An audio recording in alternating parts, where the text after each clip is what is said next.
Hey, what's up guys? Today's video, let's learn how we can disable Windows Automatic Update. So first of all, come below at the search bar, type in Services.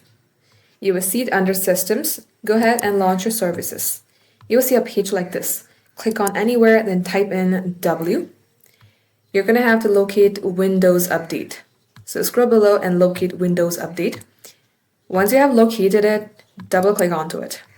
In here, make sure that you are under General, and under Startup Type, if it's automatic, select to simply Disabled right here. Once done, select Recovery tab on the third section, and under First Failure, from Restart the Service, select Take No Action. Once done, go ahead, select OK and Apply. And as you have done that, again, you're going to have to right-click onto Windows Update.